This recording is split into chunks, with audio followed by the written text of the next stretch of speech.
tal amigos? Un saludo cordial para todos ustedes. Bienvenidos a esta edición de su programa Economía para Todos. Soy Jaime Albarracín. En esta oportunidad vamos a hablar de algunos temas que tienen que ver, por ejemplo, y este es el asunto que trataremos en unos minutos, que tiene que ver con el empleo y cómo mantener el talento humano, que nos es muy importante, muy significativo en nuestros emprendimientos.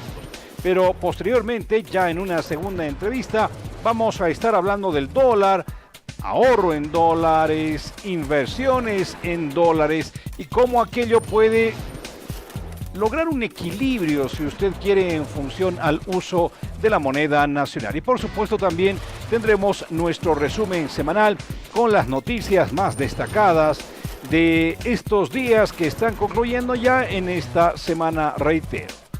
Voy a dar a continuación el saludo muy cordial al licenciado Augusto Blanco, que nos acompaña en esta oportunidad, con quien vamos a hablar sobre talento humano, cómo capitalizar nuestro talento humano, qué métodos podemos nosotros emplear con relación a aquello. Un gusto saludarle, Augusto, ¿cómo está? La pregunta es eso entonces, ¿no es cierto? Talento humano, cómo lograr que la experiencia, pero no referida al recorrido laboral, sino la experiencia que tiene el trabajador dentro de la empresa puede ser beneficioso para que de esa manera podamos contar, fidelizar a nuestros trabajadores y que, bueno, por supuesto, dentro de lo que representa una empresa puedan ser una pieza fundamental. Un gusto nuevamente y vamos con esa consulta entonces. Claro que sí, muy buenas tardes a todos ustedes.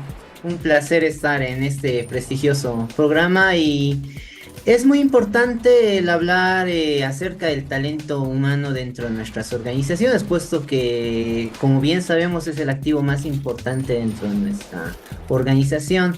Gracias al talento humano, pues generamos los resultados y es muy importante el poder impulsarlos para alcanzar los objetivos, ¿no? Un empleado feliz dentro de la empresa es aquel que nos genera bastante productividad y eso repercute evidentemente en las utilidades dentro de la organización. Y es por ello, ¿no?, importante tocar este punto y las nuevas tendencias que existen dentro del área de talento humano en cuestión. Y en este día queremos llegar a tocar lo que es el Employee Journey Maps, que es una línea del Employee Experience. Prácticamente la vivencia que llega a tener un trabajador dentro del trabajo es muy importante. Por ejemplo, si yo le consulto en este momento y le diría, ¿usted renunciaría a su trabajo actual? ¿Cuál sería la respuesta? Bueno, solamente por esta vez le voy a responder porque también es, digamos, algo que nosotros como periodistas mantenemos, jamás cuando estamos haciendo una entrevista respondemos. Pero bueno, yo les respondo, no renunciaría a mi empleo. Claro, y evidentemente, ¿cuál será la razón para no renunciar al empleo? Porque usted la pasa bien, está feliz, está contento con lo que tiene. Y es eso lo que tenemos que llegar a lograr con nuestros trabajadores. Básicamente, si se le pregunta a la sociedad en general si renunciaría a su empleo actual, mire que la respuesta es bastante crítica y muchos hacen referencia a que sí lo harían por diferentes razones. Según la revista McKinsey, señalan que el principal factor de que los empleados renuncian es por la falta de desarrollo profesional en su ámbito.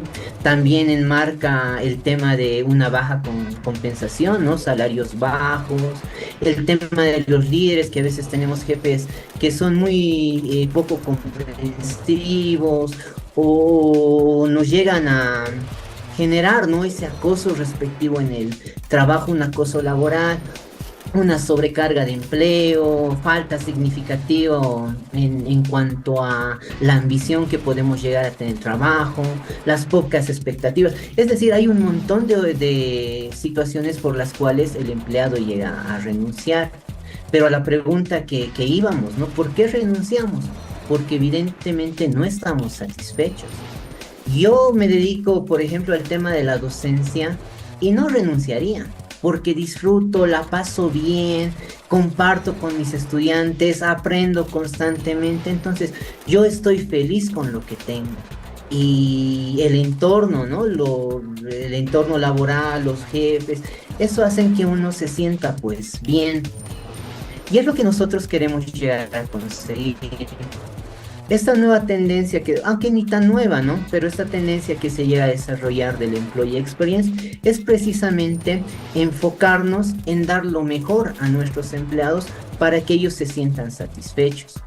Mire que básicamente cuando éramos niños a nosotros nos decían el colegio es tu segundo hogar. Pero ¿y qué cuando nosotros ya somos mayores? Prácticamente nosotros llegamos a pasar muchas veces más tiempo en nuestros trabajos que en nuestros hogares. Entonces merecemos tener una calidad de vida adecuada. Y es por ello que el trabajo tiene que ser un lugar satisfactorio para donde nosotros llegamos a estar. Nosotros si nos enmarcamos en este lugar agradable, vamos a rendir y vamos a estar felices. Muy Pero bien. sí, Sí, dígame. la pregunta que quería hacer a colación para ir desmenuzando un poco, porque nos ha dado muchísima información usted hace unos instantes y eso es muy bueno, así que quisiera desagregar algunos aspectos para que no se nos vaya la idea fundamental. ¿Qué técnicas entonces podría utilizar un pequeño empresario, un mediano empresario que puede contar con unos 3 a 5 empleados? Algunos de ellos son familiares, ¿no es cierto? Pero ¿qué técnicas podría emplear, digamos, para poder de esa manera generar ese nivel de satisfacción y felicidad en el empleado? Bueno, mire que dentro de esta línea del Employee Journey Maps es un mapeo que se hace al empleado dentro de cada touch point, se llama, cada punto relevante que llega a vivir el trabajador dentro de su empresa, tiene que brindar ese plus adicional para que sea una experiencia memorable y pueda sentirse bien, inclusive desde el momento en el que el empleado ingresa. Mire que hay varios puntos importantes que uno puede llegar a resaltar en la vida del trabajador. Uno cuando ingresa, ¿no? El momento de la provisión del talento humano, después onboarding, la manera en que se le recibe al empleado dentro de la organización, posteriormente la organización, el mantenimiento del personal, el desarrollo del personal, la evaluación y finalmente la salida. Estos puntos que acabamos de mencionar son muy importantes. Alguien dirá que no es tan relevante el hecho de contratar un personal, pero desde la percepción del ser humano son pues factores significativos.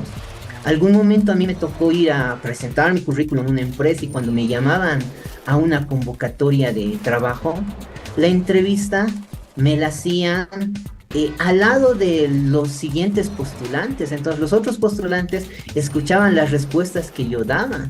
Entonces de por sí a mí me generaba una negativa experiencia y yo decía, no, esta empresa es muy deficiente, no llega a tener un marco de privacidad y ya ni probar ni querer entrar, ¿no? A la organización. O por ejemplo en el momento de onboarding, cuando te recepcionan las personas, los compañeros de trabajo, puede existir a veces miramientos o de dónde ha entrado esta persona, por qué viene, te llegan a ver como un enemigo y poco más te dan el saludo como un favor. Entonces el Employee Journey Maps toca puntos bastante puntuales donde nosotros como administradores tenemos que llegar a generar pues un ambiente agradable en cada uno de estos. Decíamos, ¿no? En relación a la contratación del personal, pues preparar un ambiente donde el empleado genere una espera y lo haga desde una comunidad agradable. Un todo espera desespera, señala, ¿no?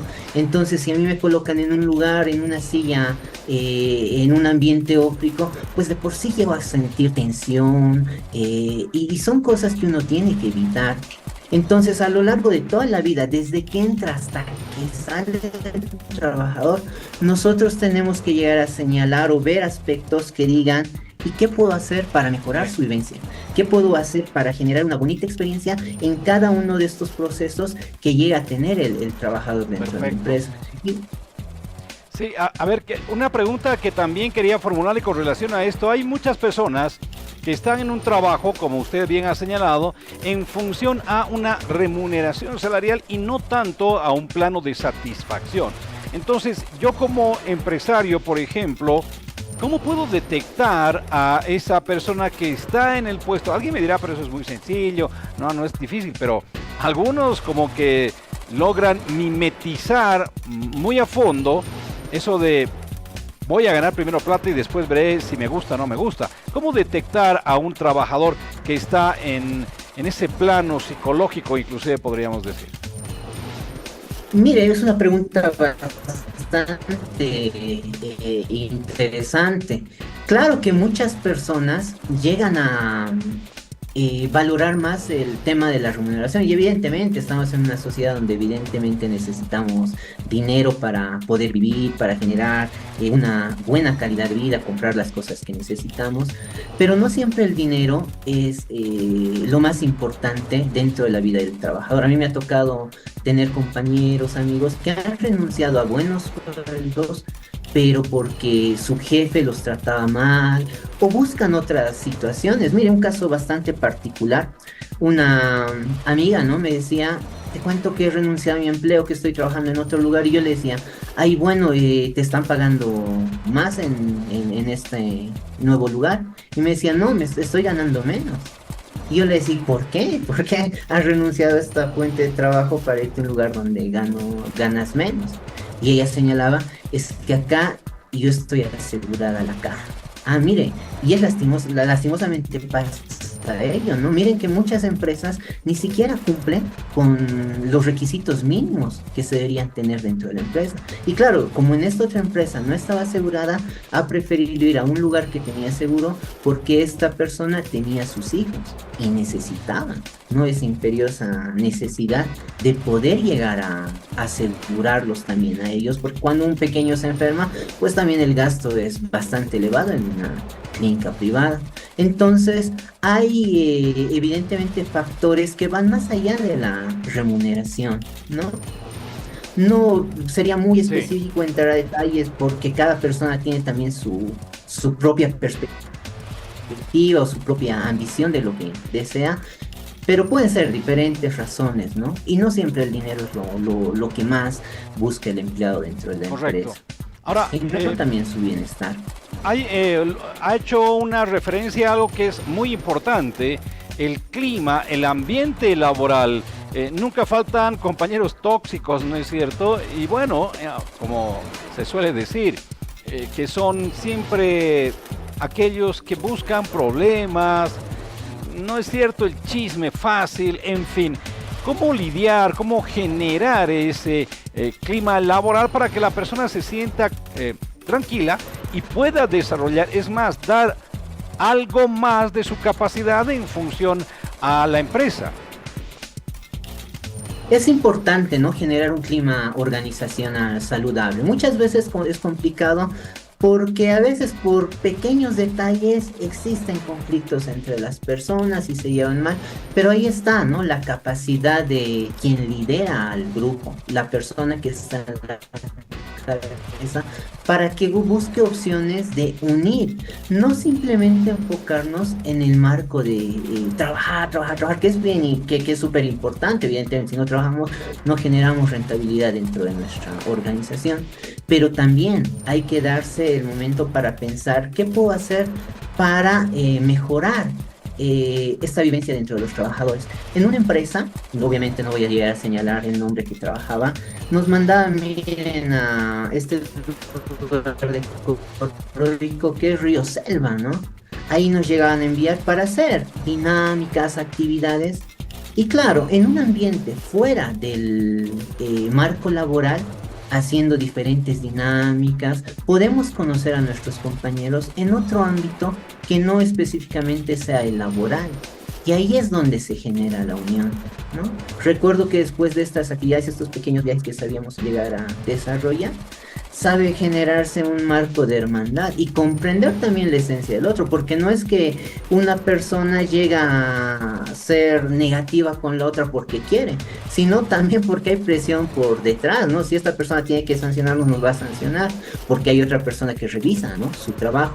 Pero ya podemos entender, conversando en un ambiente mucho más fuerte, pero evidentemente tiene que ser esto bastante bien planificado, porque no es hacer actividades ajenas a la empresa sin ninguna planificación. Bien podríamos hacer una fiesta y que al final quedemos todos peor peleados, ¿no? Entonces sí hay que desarrollar actividades ajenas a la organización, pero con una adecuada planificación. Hay algunas industrias que hacen hasta campeonatos pequeñitos, ¿no? Para integración, correcto, pero siempre con el control objetivo.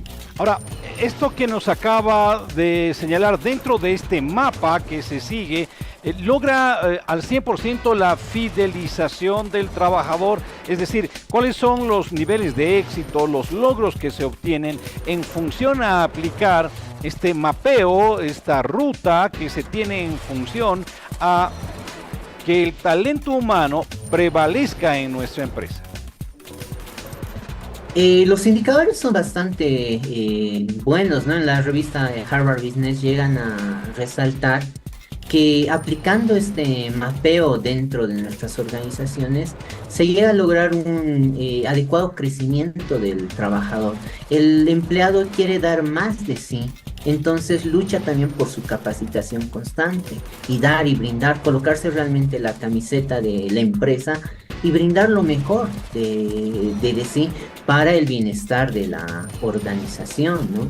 Evidentemente la rentabilidad se ve afectada con el rendimiento del empleado. Si yo doy todo de mí, si yo estoy satisfecho para empezar con mi trabajo, con mi empleo, voy a dar todo de mí y eso va a repercutir en mejores resultados. Entonces repercute en la rentabilidad promedio que anteriormente se llegaba a manejar, ¿no? Y evidentemente, si la empresa crece económicamente, también las condiciones del trabajador pueden llegar a crecer a mediano plazo, ¿no? Porque se les puede llegar a brindar algún tipo de bonos, algún tipo de beneficios, o simplemente trabajar con el tema psicológico, darles recompensas en cuanto a un memorándum de felicitación, algo crítico, ¿no? Cuando nosotros hacemos las cosas mal, vienen y todos nos riñen, nos gritan, nos molestan, pero cuando las cosas las hacemos bien, que es habitualmente lo que pasa, hay muy poca recompensa a ese hecho. Entonces los administradores tendrían que trabajar para brindarles, ¿no? esa recompensa. Pero básicamente, ¿no? En un crecimiento del colaborador y la rentabilidad promedio de la empresa crecería con el buen funcionamiento del talento humano. Excelente, muy bien.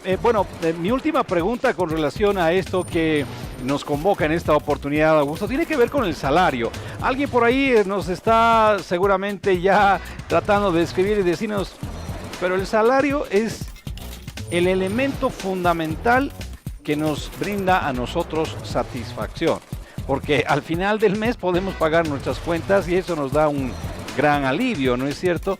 Entonces, esto del salario, ¿cómo se puede manejar? Lo pongo en estos términos entonces. Salario versus fidelidad y talento. Bueno, prácticamente el salario es importante. Quien diga que no, pues está totalmente errado, ¿no? Con lo que nosotros reflejamos, ¿no? El día de hoy, no queremos decir que el salario no sea importante o que la fidelización es lo más importante. Evidentemente partimos del hecho de que dentro de nuestra compañía tiene que haber salarios competitivos, ¿no? Por lo menos que estén enmarcados en el estándar, en la media de la sociedad. Porque evidentemente si nuestro salario es bajo, por mejores condiciones que se le llegue a dar al trabajador, muy difícil que el empleado se quede, va a preferir dar un paso al costado. Entonces partimos del hecho de que un empleado tiene un salario quizá no el mejor, pero estándar dentro de lo que es el mercado en general, ¿no? Prácticamente la empresa está dando todo de sí hacia el trabajador. Entonces este trabajador la va a pensar 20 veces antes de salirse de la empresa a una empresa que le paguen aunque un poquito más, porque el trabajo no es seguro. Mientras yo esté seguro, mientras yo genere estabilidad dentro de mi trabajo con las condiciones que se me dan, más un buen salario, pues evidentemente tenemos trabajadores felices, ¿no? Excelente. Bueno, ¿quién no quisiera tener un trabajo así como lo ha descrito Augusto? Indudablemente una buena remuneración, con un buen trato, pero se da, por supuesto que se da. Y quienes manejan de esta manera que ha descrito Augusto, pues se logra el éxito, porque esto va a redundar en réditos económicos también para quien está contratando. Augusto, fíjese que yo ya estoy pensando en algunos temas que en una próxima oportunidad le voy a consultar: cómo lidiar con un, por ejemplo, jefe tóxico, cómo lograr liderazgo dentro de la empresa, o cómo generar también una buena relación en función a mis compañeros. Pero bueno, el tiempo se me ha ido por ahora. Pero con ese compromiso y esos temas que acabo de citarlo, pues lo comprometo para futuras entrevistas, para que así nuestra teleaudiencia, nuestro público, pueda gozar de eso que usted ha demostrado también que tiene como cualidad, ser un excelente docente. Por ahora, muchísimas gracias, Augusto. Saludos cordiales, y va a ser pues hasta una siguiente oportunidad, y estoy comprometido a estar en un siguiente programa. Muchas gracias. Perfecto, muchísimas gracias. Le decimos entonces a Augusto Blanco, que como ustedes han podido apreciar, maneja en la palma de su mano estos temas. Y con estos asuntos que le he planteado como desafío, vamos a volver con él en futuras ediciones de Economía para Todos. Cerramos entonces por el momento este tema. Vamos a adentrarnos en un asunto que está ligado al ámbito internacional a continuación. Fíjese usted que Argentina ha logrado bajar su inflación a un 4%, que sigue siendo alto, pero es el más bajo porcentaje logrado en los últimos 30 meses, ¿se da cuenta? La pregunta que se están haciendo los argentinos ahora es: ¿a qué costo se ha logrado bajar esa inflación al 4%? Veamos. Una inflación de 4% en el mes de julio. La pérdida del poder adquisitivo del peso argentino en 30 días es equiparable a la inflación anual de casi todos los países de la región. Para los argentinos, la inflación es un drama con el que conviven hace décadas. Pero el presidente Milei tiene otra mirada. Un gobierno que asumió en diciembre de 2023 con el mandato de terminar con la inflación recibió un dato escalofriante. La inflación de diciembre alcanzaba el 25,5% en apenas 30 días. Convencido de que la inflación es un fenómeno estrictamente monetario, provocado por una oferta de moneda que excede a la demanda, el Banco Central se encomendó la tarea de cerrar todos los grifos de emisión monetaria. Primero, dejando de financiar al Tesoro con emisión de moneda, algo que en 2023 había generado una emisión de 50 billones de pesos, o alrededor de 50.000 millones de dólares. Luego, transfiriendo al Tesoro toda la deuda que el Banco Central tenía con los bancos comerciales, para no tener que pagar intereses emitiendo moneda. Finalmente, el Banco Central decidió recomprar todos los pesos que emite para adquirir las divisas generadas en el mercado de exportación. La cantidad de pesos en circulación, en términos del producto, se redujo en un 75%. El gobierno cree que la forma de exterminar la inflación es hacer que el peso sea un bien escaso y, por lo tanto, valorado. Pero el tremendo ajuste ha provocado un derrumbe en la economía, que según la CEPAL, será en 2024 la de peor desempeño en la región, aunque algunos datos muestran que habría encontrado un piso y la recuperación podría estar comenzando. Algo que los argentinos esperan, mientras conviven con un mal conocido, la inflación. Muchísimas gracias por seguir junto a nosotros. Iniciamos entonces este bloque con este resumen de los hechos, de las noticias económicas más importantes de esta semana informativa. Bueno, vamos a hablar, como no podría ser de otra manera, del cambio de ministros que se ha producido. Un cambio de ministros que toca, por ejemplo, áreas tan sensibles como podríamos decir, el área hidrocarburífera. Se ha cambiado al ministro del área.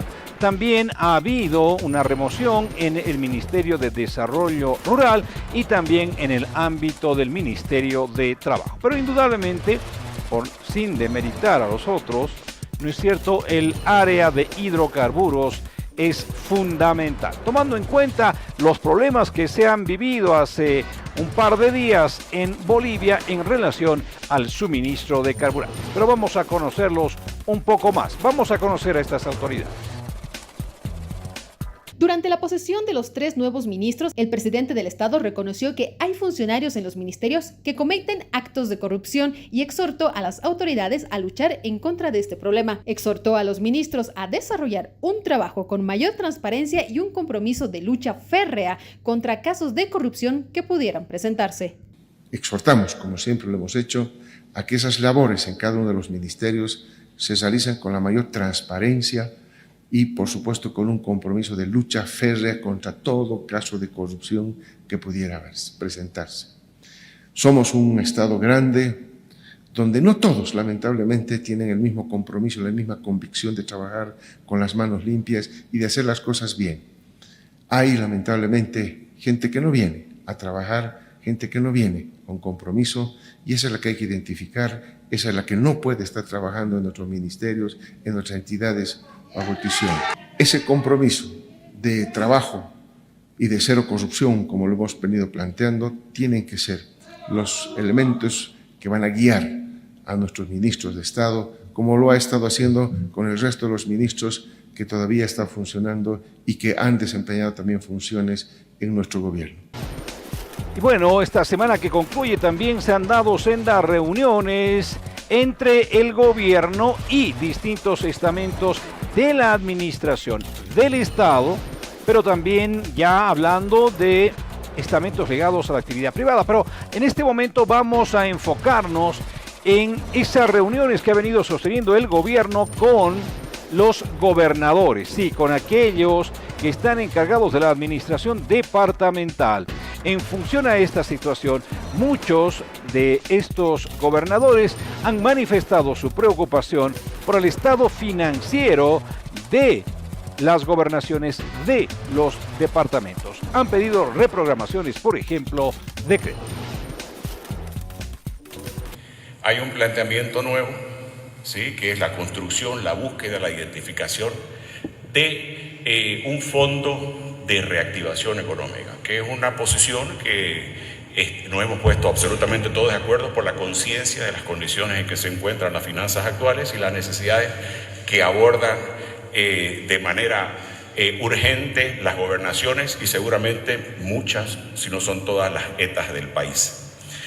Luego, un dato que es muy relevante es que ya, como lo decía el ministro también, este informe ministerial que viabiliza la reprogramación de deudas de las ETAs, las gobernaciones, con el fondo, con el FNDR. Preguntaban hace un segundo desde cuándo nos acaban de comunicar, y nosotros, cada una de las gobernaciones, hará las gestiones prácticamente de manera inmediata para cumplir con los requisitos que demanda la reglamentación para acceder a esta reprogramación de nuestra deuda. Agendamos también una inmediata reunión para el próximo lunes, que cabalmente va a trabajar, y esto lo remarco porque creo que es el impacto inmediato o el de más corto plazo, que afecta de manera positiva a la construcción de los POAS y a cada una de las gobernaciones en cuanto a las obligaciones que tienen por cargas financieras fuera de las competencias de los gobiernos autónomos departamentales. El lunes se hará un análisis pormenorizado en La Paz, entiendo que por el tiempo que demande, porque cabalmente tenemos la premura de que deben ser ingresadas estas modificaciones o posibles modificaciones dentro de los presupuestos para el 2025 que deben presentar todas las ETA en el país. Y luego, un punto que es muy importante para nosotros y que entendemos es el centro de atención de todos los bolivianos: los resultados del censo para el 30 de agosto, para fin de mes, como se comprometió el Instituto Nacional de Estadística, pero sobre todo de qué manera vamos a afrontar, de qué manera vamos a comenzar a reordenar todo este proceso de participación de los gobiernos departamentales, con un punto que es una propuesta, que es una aspiración, pero también es una necesidad, ministros y gobernadores, que es un nuevo pacto fiscal que permita que los gobiernos autónomos departamentales accedan a recursos fiscales del país. Y una de las noticias más importantes, indudablemente, ha llegado a mitad de semana con la posibilidad de tener un arancel cero, es decir, que no se va a cobrar algo absolutamente para traer harina más allá de nuestras fronteras. ¿Por qué se da esto? Porque la harina que se estaba produciendo en Bolivia era muy cara. La harina argentina, por ejemplo, es muy barata y se cotiza en mercados internacionales.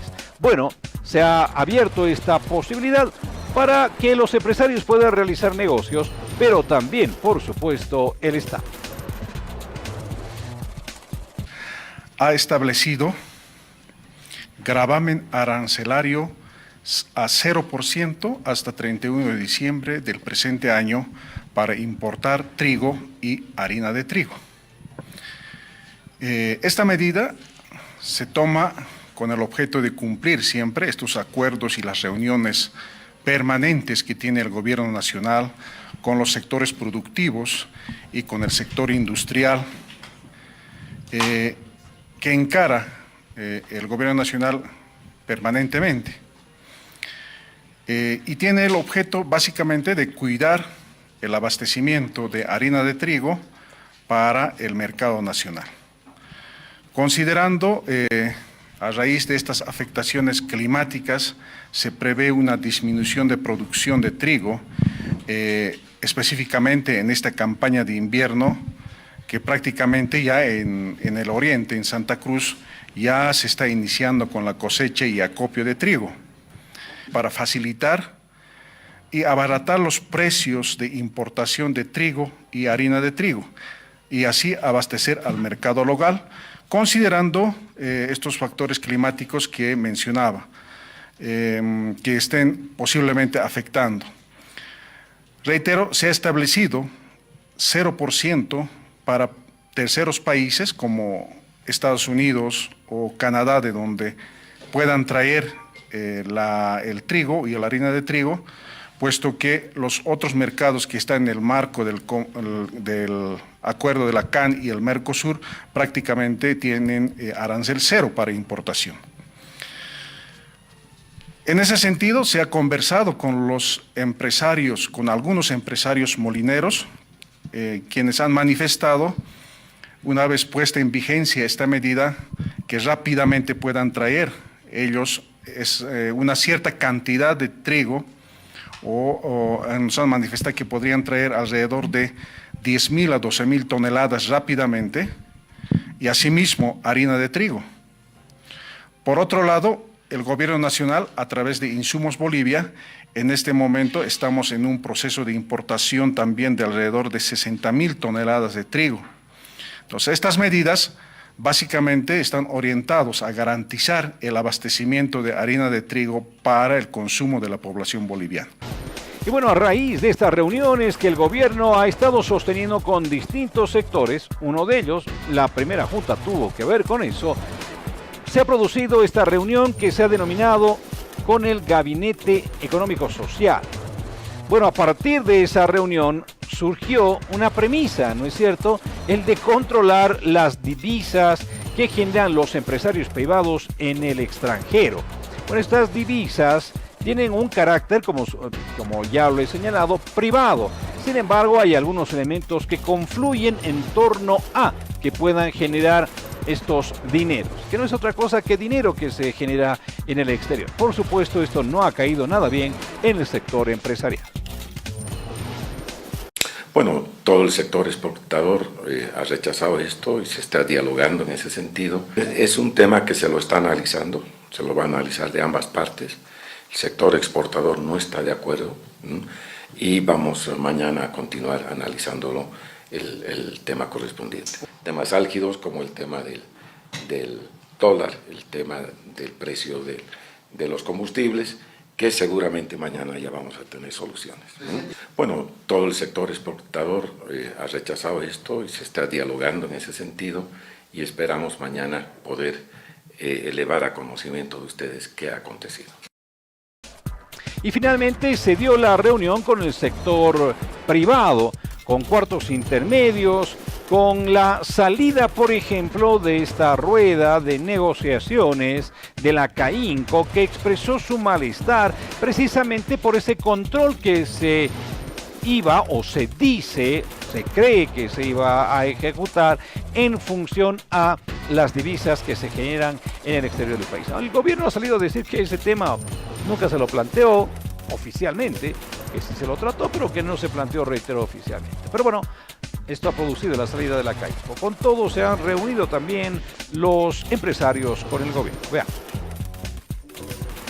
Señor ministro, nos dirigimos a usted para darle a conocer que el directorio de la Cámara de Industria, Comercio, Servicios y Turismo de Santa Cruz, CAINCO, ha decidido no asistir a la reunión programada para el día de hoy en el marco del diálogo por la economía y la producción, a la cual usted gentilmente nos invitó.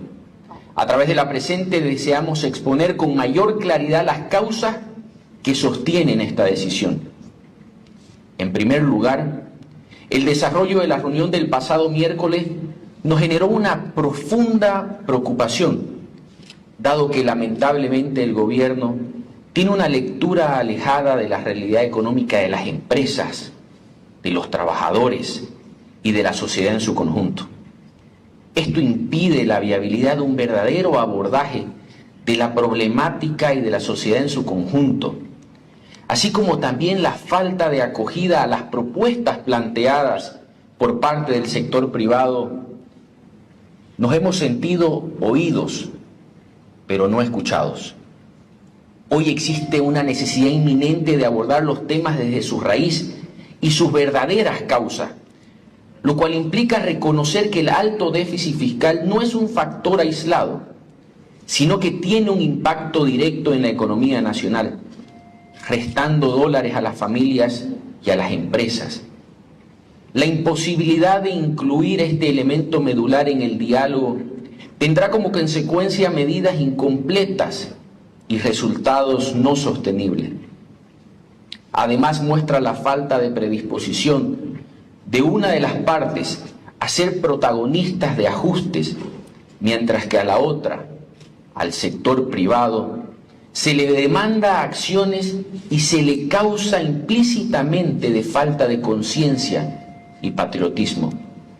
Nada más alejado a la verdad. Nueva pausa aquí en Economía para Todos, en este capítulo, en esta edición correspondiente a la fecha. Cuando retornemos tendremos una importante entrevista que tiene que ver con el dólar, el manejo eficiente de dólares en nuestra economía, pero también con una perspectiva de inversión. Así que por favor no se pierda la siguiente entrevista. Entre tanto, vamos a esta pausa y volvemos con lo anunciado.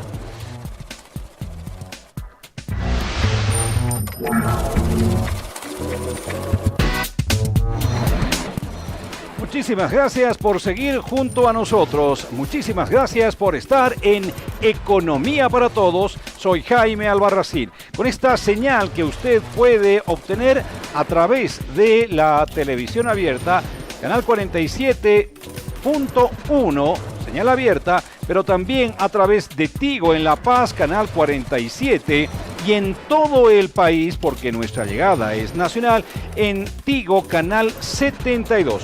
Además, también gracias al satélite Tupac Katari. Vamos a continuación con lo que habíamos prometido. Tenemos esta importante entrevista con un especialista en temas económicos. Él radica en Cochabamba y gracias a la tecnología podemos tenerlo acá en Economía para Todos. Es el licenciado Augusto Terrazas, a quien saludo cordialmente, agradeciéndole una vez más por entregarnos esto que es para él muy valioso, su tiempo. Augusto, ¿cómo estás? Un gusto saludarte hasta Cochabamba. Gracias por estar nuevamente en Economía para Todos. Te había propuesto hablar sobre el tema dólar. Es un tema que indudablemente a mucha gente le está preocupando. ¿Cómo podemos nosotros, esto como una suerte de pregunta de introducción, ver cuánto realmente cuesta un dólar en relación a, por ejemplo, el boliviano? Un gusto. ¿Cómo estás? Buenas tardes, un gusto pues. Mira, yo creo que una cuestión muy importante respecto al precio del dólar es la oferta y la demanda de divisas. Aquí hay que ser bien honesto. Nadie determina el precio del dólar como tal. Simplemente el Banco Central lo que hace mediante una política monetaria durante un tiempo es ponerlo como fijo o por bandas de 6.86 a 6.96. Pero cuando ya la divisa como tal es escasa, se crean estos mercados paralelos y en esos mercados paralelos pues la oferta y la demanda de divisas o dólares, es decir, cuánto dólar hay circulando en la economía y nosotros cuánta cantidad de dólares necesitamos o demandamos para nuestras transacciones, va a determinar el precio como tal del dólar. Entonces, a veces muchos dicen que es especulación o no, es oferta y demanda como todo bien o todo servicio. Actualmente se está cotizando en 11.80, 11.20 aproximadamente un mercado paralelo como tal, ¿no? ¿Y esto por qué se da un mercado paralelo? Porque ya el mercado formal, como sea el privado y el Banco Central, no pueden satisfacer la demanda de dólares como tal, ¿no? A ese tipo de cambio que viene a ser el oficial del 6.96. Voy a exagerar un poco con esta comparación en función a la siguiente pregunta. Sin embargo, pese a esa oferta y demanda, un dólar podría llegar a costar a 50 bolivianos. Ojo, estoy exagerando para que la gente me entienda. ¿Podría llegar a esa dimensión? Claro que sí, eso no tiene un límite, es como cualquier bien o servicio. Cuando más escaso es el bien, cuesta mucho más, exactamente. Entonces, si el aparato productivo no exporta, hay mucha presión estatal para controlar las divisas como tal, y bueno, no hay una reactivación en función a las exportaciones y no ingresan dólares, es decir, la balanza comercial de Bolivia es deficitaria, y obviamente esto alineado ¿a qué? A la excesiva importación de combustibles mediante la subvención de hidrocarburos, he ahí el problema fundamental. Entonces, si esto no tiene un fin o un límite o un momento en el cual ya podamos controlar estas variables, el dólar puede llegar hasta 150, no hay límite, como ha pasado en la Argentina. El problema del precio del dólar está en función ¿a qué? A que el bien es escaso, no va a haber dólares. Si no hay dólares porque no entran dólares a nuestra economía y salen demasiados dólares, ¿qué pasa? Se hace muy escaso y pues todos los bolivianos buscamos ese dólar porque lo necesitamos para importar, obviamente, ¿no? Entonces, en este caso, pues aumenta el precio y no tiene límite, es como cualquier bien, oferta y demanda. Perfecto. Ahora bien, en torno a esto, mi siguiente pregunta es, el dólar obviamente y a través de la historia, y la gente lo sabe, sirve como un refugio, pero la pregunta es, ¿debemos buscar ese refugio a toda costa? Es decir, subiendo inclusive el precio de esa moneda, ¿deberíamos pensar en aquello?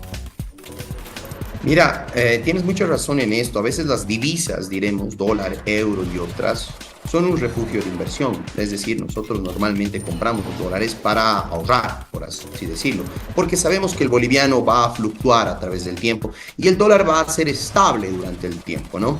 Entonces, por ahí no sea específicamente hoy en día con la tecnología y hay otras alternativas. Existe el dólar electrónico como tal. El dólar electrónico o el USDTX es un dólar que nosotros podemos comprar con nuestros bolivianos actualmente que están en nuestra cuenta, obviamente mediante una transferencia electrónica. Podemos comprar eso y tener dólar como tal electrónico, con el cual podemos viajar, podemos usarlo en otros países, podemos pagar y comprar cosas afuera. Pero ese dólar electrónico no se puede convertir en ¿qué? En dólar físico. Esa es la única limitación. Pero sí es real y es una forma de inversión. Entonces siempre las divisas y hoy en día que el mercado financiero está tan digitalizado y ha crecido tanto a nivel mundial, se pueden encontrar muchas alternativas de inversión. Entonces no es simplemente agarrar y querer comprar más dólares físicos hoy en día. También puedo comprar dólares electrónicos, que hoy en día es muy posible y es muy seguro como tal, ¿no? Claro, porque además cuando uno busca a toda costa el dólar físico, como tú dices, pues está logrando que su precio vaya encareciéndose más y sea un bien escaso, como tú has señalado. Ahora, esto de las monedas electrónicas en función al dólar, el USDT, por ejemplo, que señalas, ¿cuán seguro es? Y, por ejemplo, a ver, yo te digo, tengo unos recursos económicos en el banco, con ellos compro esta moneda electrónica en México, y en México, si tengo un familiar, ¿puede monetizar estos dólares? Muy interesante lo que me dices. Justamente hubo un debate respecto a eso. Si la compra es hecha en plataformas oficiales de justamente compra y venta de divisas como Binance, les doy un ejemplo, sí es completamente legal. No va a haber ningún problema. Tú transformas tus bolivianos en dólar electrónico. No hay ningún problema, ¿no? Y bueno, hay otras cuestiones que de esos dólares electrónicos los puedes pasar a billeteras móviles digitales internacionales. Y esa es una cuestión que estamos haciendo hoy en día para ver cómo traer más dólares también.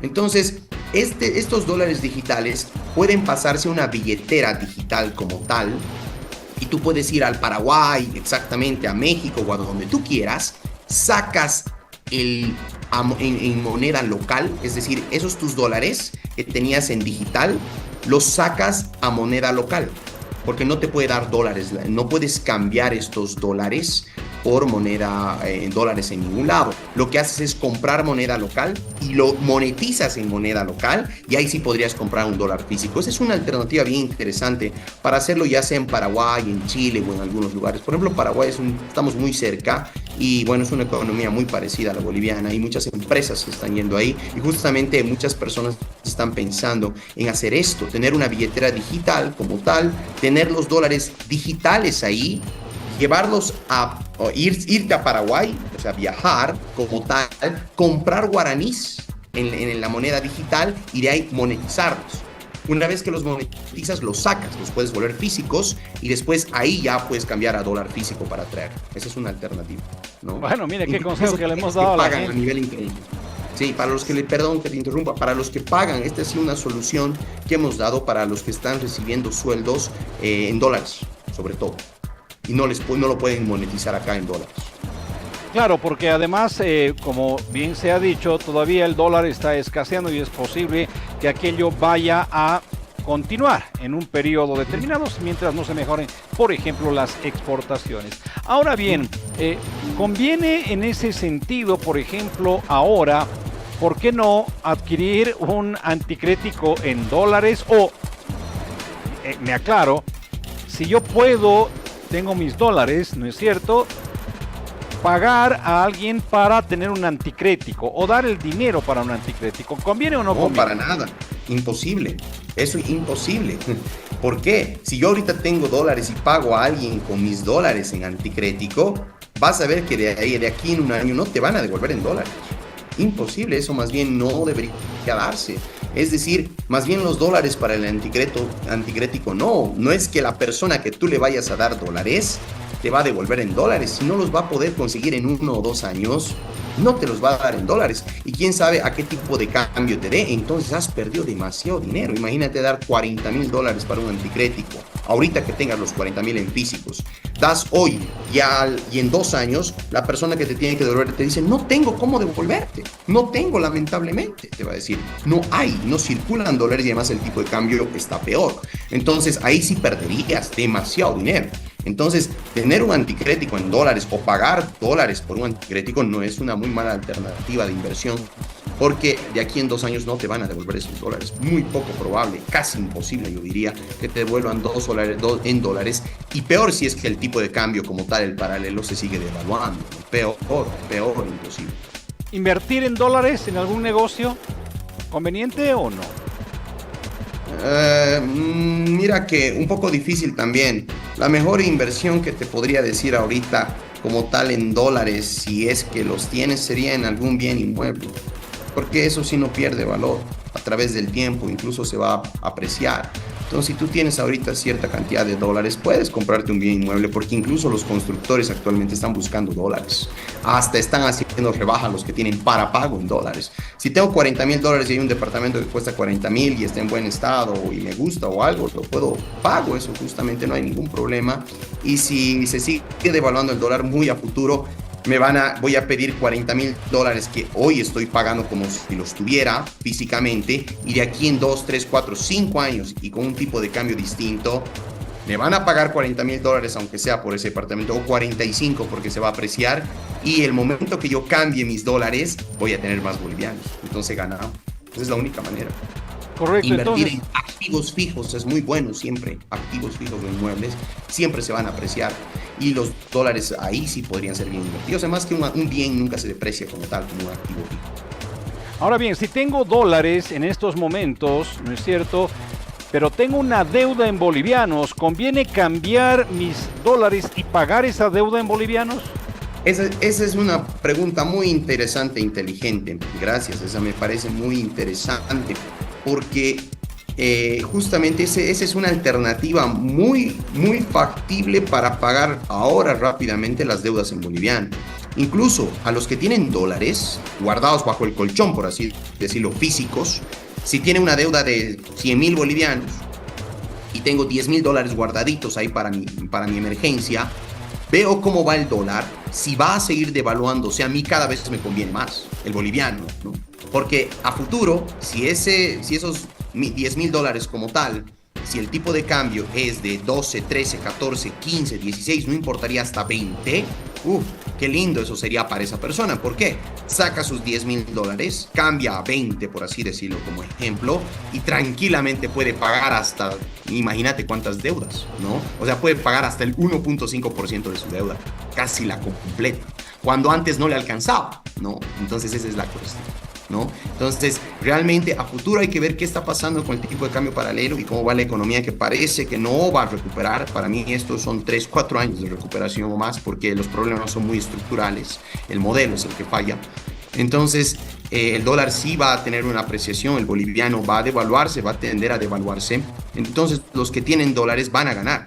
Y el momento de pagar sus deudas en bolivianos van a ser muy favorecidos al hacer el cambio y pagarlas, ¿no? La pregunta que quería formularte es si a partir de esta realidad, entonces, nos has dado una primera pincelada, pero quiero hacer una incidencia mayor. ¿Tú consideras que el dólar, tal cual, el dólar físico, va a bajar a niveles anteriores? ¿Es posible aquello? Vamos a ver, se dice que vamos a tener el campo Mayaya, ¿no es cierto? Vamos a empezar a vender nuevamente hidrocarburos. De repente nuevamente entran dólares a nuestra economía. Estoy haciendo un escenario posible. ¿El dólar podrá volver a bajar o no va a bajar? Desde mi perspectiva personal, no va a llegar a ese límite de 6.96. Además que yo nunca he estado a favor de una política de tipo de cambio fijo en una economía. Es como que enmascarar o maquillar la fluctuación normal de la divisa respecto al poder del boliviano. Entonces, cuando lo ponemos fijo como tal, no es real, nunca se sabe realmente cuál es la fortaleza del boliviano como tal. Entonces, que vuelva a bajar a 6.96 o a menos, para mí prácticamente imposible en un corto plazo. Además, un proceso de exportaciones de hidrocarburos no se da pues en un mes o dos, imposible. Además, para encontrar gas o lo que tengamos, litio, etcétera, etcétera, es un proceso de 3 a 4 hasta 5 años. Además que para eso, ojo, tenemos que realizar grandes inversiones. No es simplemente decir, aquí está el gas, lo exporte. No, se tiene que invertir bastante para sacarlo, transportarlo, y es todo un proceso. Además, la Argentina incluso ya no nos va a comprar gas, es hasta septiembre el contrato con la Argentina y no nos estamos llevando bien. Entonces, el sector externo no es muy favorable. Aunque nos digan que sí vamos a exportar litio y otras cuestiones, exportar lleva tiempo. No es como vender algo, empanadas ahorita, mañana las vendo y ya soluciona el problema.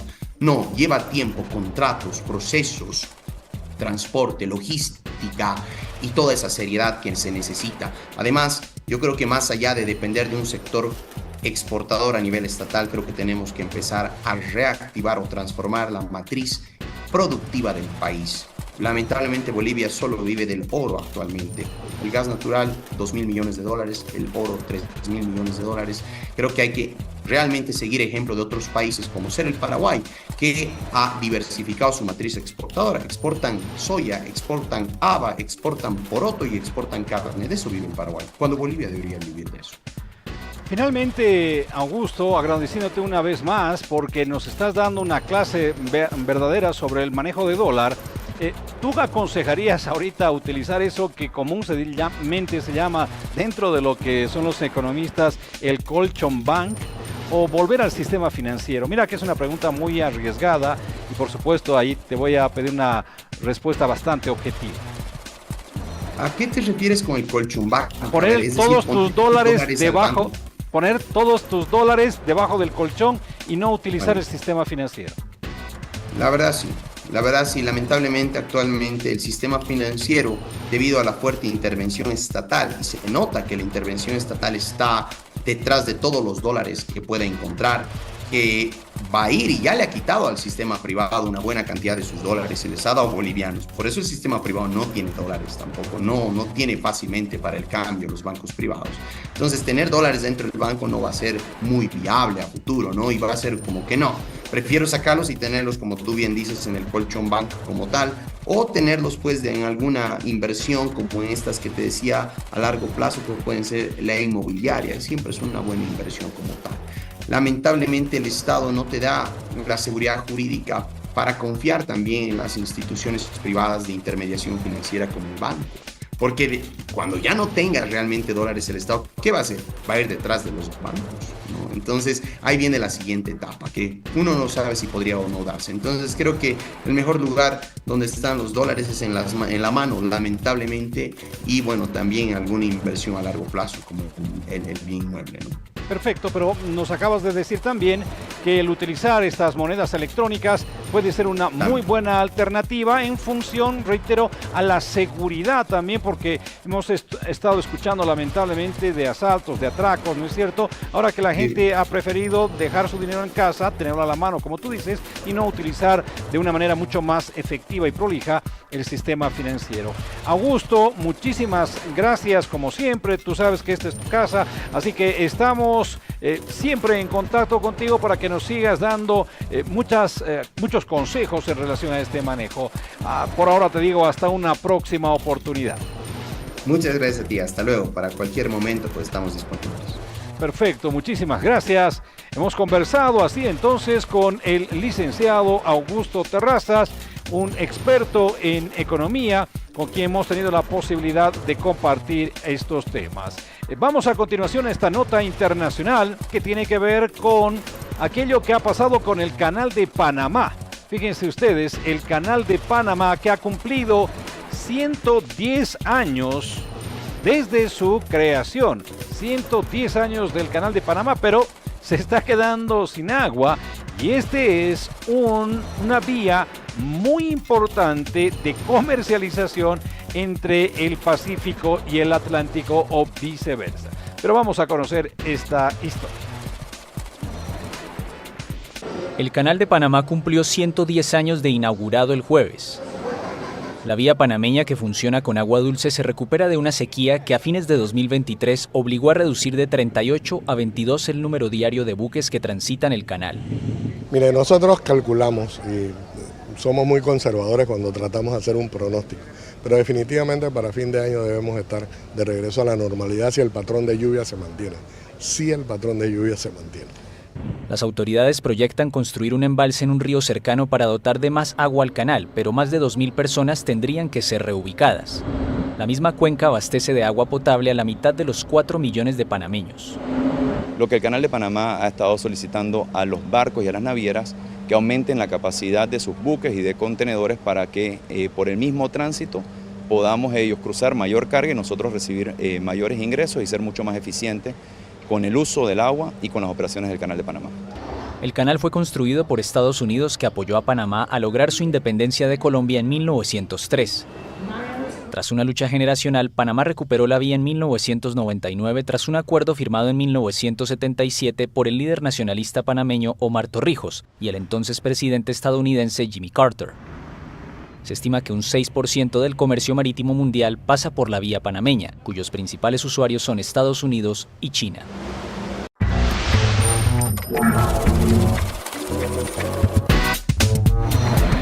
Recta final de Economía para Todos. Hoy hemos hablado de dos temas que nos parecen muy pero muy importantes. Uno, lograr que el talento humano con el cual se cuenta en una empresa se quede con nosotros si somos empresarios. ¿No es cierto? Es lograr la fidelidad del trabajador con la empresa mediante ciertas acciones que debe cumplir el empleador que hagan que este trabajador se sienta cómodo. Por supuesto, el salario es muy importante, pero también hemos visto que el entorno, el clima laboral es fundamental. Pero también hemos hablado de dólares, hemos hablado de cómo poder mantener de alguna manera un resguardo en esa divisa, aunque sabemos también que si se tienen los dólares debajo del colchón, pues puede resultar muy peligroso, ¿no es cierto?, con la cantidad de asaltos que hay. Pero bueno, el tema es que puede servir como un refugio para mantener nuestro patrimonio, pero también se pueden desarrollar algún tipo de inversión.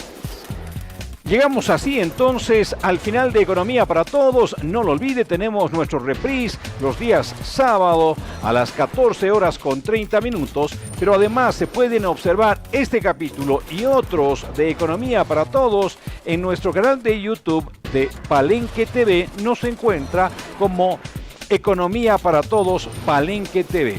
Y va a poder rememorar estos consejos y otros que hemos generado en el transcurso de los últimos meses. Por ahora nos quedamos aquí en esta edición, siempre recordándole a usted que la economía depende de uno. Hasta la próxima.